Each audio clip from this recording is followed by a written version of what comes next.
This next guy, we're gonna ask a few questions. He's gonna introduce you, but he's a therapist. He's a what?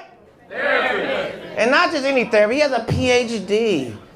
So think about it is, give it up for my therapist, Dr. Mcclish. Come on.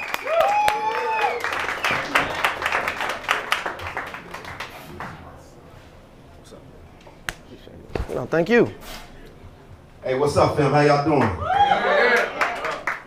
Yes, he did say I am a real doctor, but not that kind of doctor. So don't be asking me, what does this rash look like? But yeah, so I got into, I've been studying psychology since the age of 8 because I wanted to understand why men were hurting my mother. And I discovered that the reason why they were hurting my mother was because they were hurt themselves.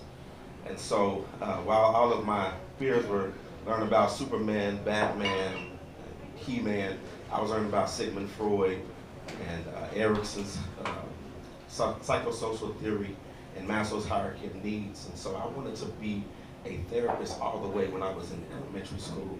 And I learned that I was really good with it when I actually got into a fight, hit somebody's tooth out and said, "How's that make you feel?" And so he became my first client. And so I'm not a comedian either, but still, you know. But he actually became my bodyguard. And so from there, he was paying me with his chocolate milk and with his graham crackers because he didn't have no money. He was just telling me all of his family problems. And I discovered that I can actually make money from it when I went to high school, and then I was a peer counselor. And then I found out how much money I could make. And they said you can make $150 an hour. I said, sign me up. And so then I got my master's in theology, bachelor's in psychology. But can I say this? Yes, sir. I don't mean to be disruptive, because right now you're talking about the parts that, because you're an awesome man, and I believe that you're accustomed to operating the way you are. But the money part don't mean shit to these people who want to be healing. Right. But I know the story, because this would have been blessed me, because you go to therapy as well, right? Yes, sir. Actually, one session pays for my therapist, so I give back to my therapist as well. And one of the reasons why him and I resonated with one another, because he did this thing called a king seat. Remember I was crying when you try to speak positivity in my life? Exactly. About I was a great man and shit? Yes, sir. Now you meant that, right? Yes. Yeah. Okay. But the thing about it is, I was diagnosed with bipolar in 1997. And bipolar behaviors are associated with what? Depression. Depression. And also we're known for downing ourselves. If you know me, I'm normally harder on myself than I give myself credit for.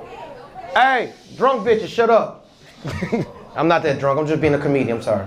But the thing about it is this. It's all right. Put down the footage. But the thing about it is this. They obey me, it's okay. I'm a dominant. So the thing about it is, it's about this. Beyond that, this man has went above and beyond to learn who I was, to help me to develop the coping mechanisms that I need when I dealt with triggers. Now I know some people, you're hearing it and some people not. But those who are, that's what we're here for. That's why we made it free. Fuck using coping mechanisms to define our sickness. Who wants to actually be healed?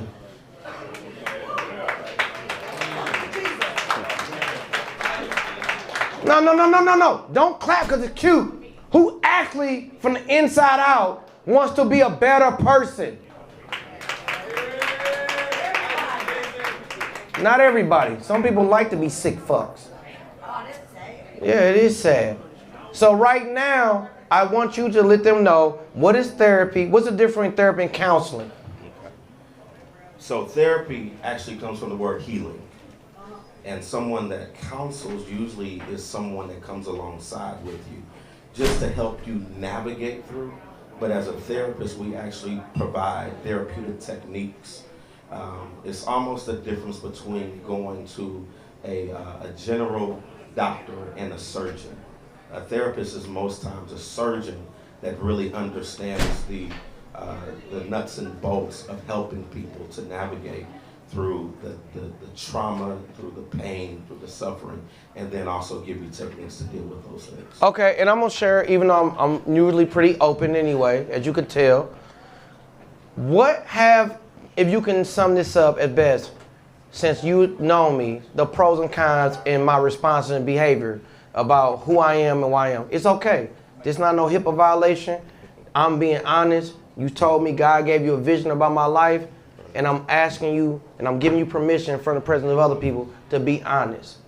Okay? All right. All right. So when Jason first came in, I could tell that he had a lot of pain. He had a lot of stuff to get off of his chest because he was taking over the class, really.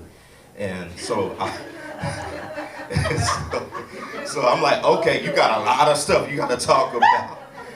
And so after we started doing therapy, usually I wait after like the 6 weeks to start doing therapy, but because he had so much that he needed to deal with, I said, okay, we're going to start on this stuff before the 6 weeks is up.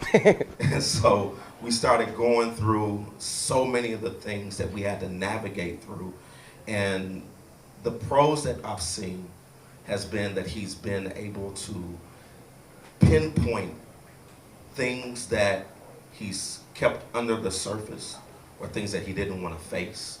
Because one of the things that I always say is, you can't replace what you don't face.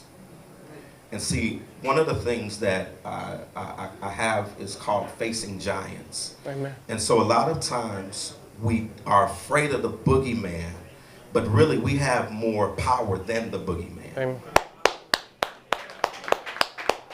Preach! And as long as the boogeyman can keep you in fear, he can keep you from the faith to make it through what you need to make it through.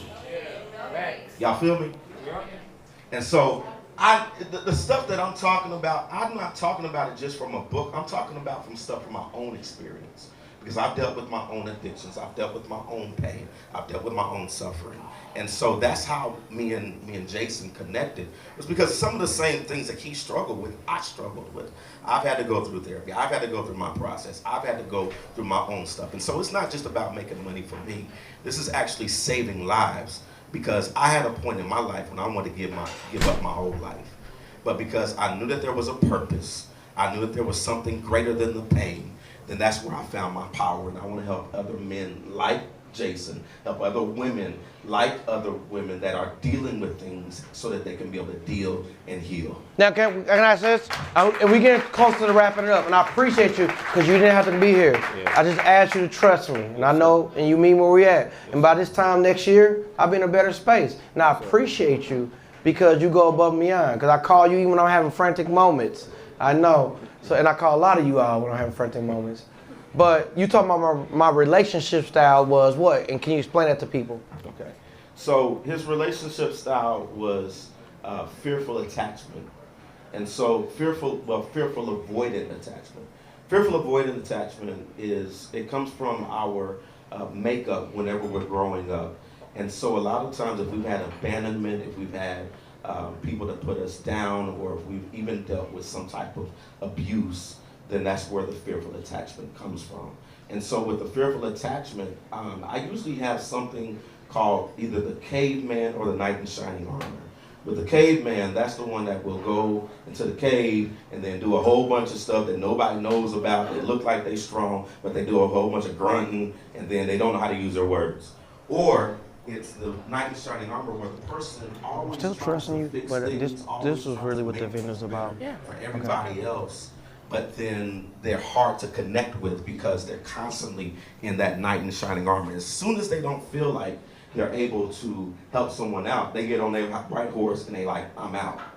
Because they're fearful of losing the relationship because they've had so many people walk out of their lives so much.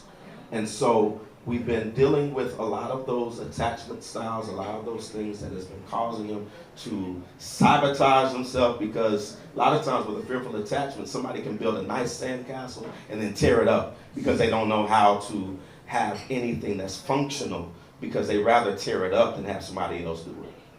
Okay, so everybody who I'm in your inbox, he's just letting you know. No, all jokes aside. And then I know we talked about, you said for once in my life I want to experience something real, not fake. And I'm in my process, but when you talk about the diagnosis of bipolar, I remember you said bipolar, because remember I do Uber, Lyft, ticket sales, laughter, and stuff like that. And you said, well, that's a reward-based system, but the bipolar is associated with consequence and shame and guilt. Do you mind elaborating? The reason I'm saying it's not just for me, because other people maybe relate. I'm taking a risk because this could hurt my credibility as a comedian, but I mean what I say. Right. And I got people from my church in here too. Right. So I'm putting the pressure on you. All right. So with bipolar, there's always extreme highs and extreme lows. A lot of times we call a person, whenever they're having the extreme highs, they're extra.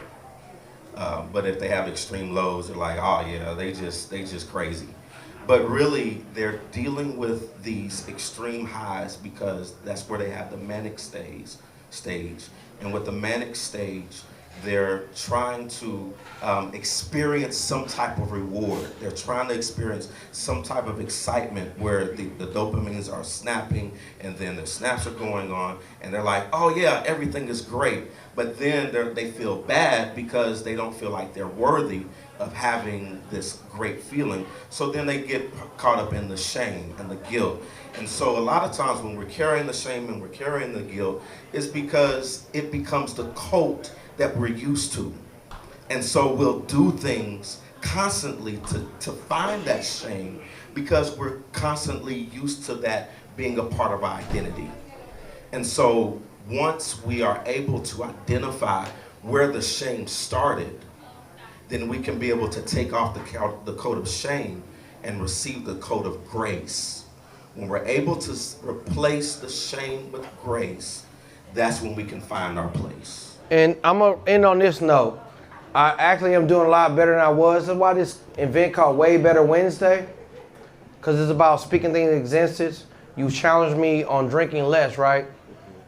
You compared our last therapy session to one particular movie and hero, and then can you do the correlation? Because for those who's hearing, they will hear it, and those who won't, won't. Okay.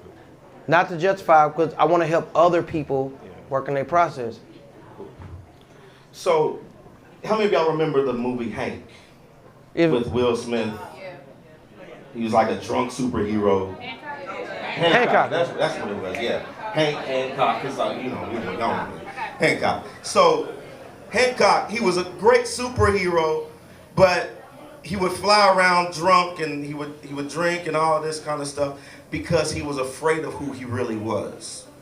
And so a lot of times, because we're afraid of the greatness on the inside of us, we'll do things to numb what needs to be dealt with instead of actually going through the work to become who we're supposed to be. And once again, I'm not just talking about it from a book, I'm talking about from my own experience. Because I've been through those moments where I've sabotaged myself, I've sabotaged my greatness, I've sabotaged the power inside of me. Because I'm doing all this other stuff trying to dumb down who I really am. But when we really find our purpose, that's where our power comes from. But our purpose comes from the pain that we've experienced. And so once we go through the pain, that's when we can find our purpose, because when we find our pain and the purpose, we can help other people and be like, hey, if I made it out, you can make it out. If I made it through, I know you can make it through because I was a hot mess. But how is alcohol normally used? Alcoholic usually uses to numb whatever it is that they don't want to go through. That's the whole reason why you have the alcohol. Sorry y'all, I know y'all got a whole line of them back there. But that's the reason why, because alcohol was really supposed to use to numb whatever the pain was happening. And so a lot of times when we do, every drug that you use, it always has a purpose. Like if you use speed, it's because you're usually slow. If you use alcohol, it's usually because you want to numb something. Can you ask them to be quiet? Go back there. It's really so that you can get to a higher level of thinking. Everybody has a reason for it. So with my type of therapy, I like to call it either bro therapy or hood therapy because I came out of the hood. And if I can come out of the hood, anybody can. But I also can break the stuff that I've learned down to every level. Because when I was in school, and I didn't know none of this stuff, I didn't know any of these terms that I'm learning now. But I want to be able to help every single person that came from the neighborhoods that I came out of so that we can all be healed. Okay, give it up. Thank you very much. Sure.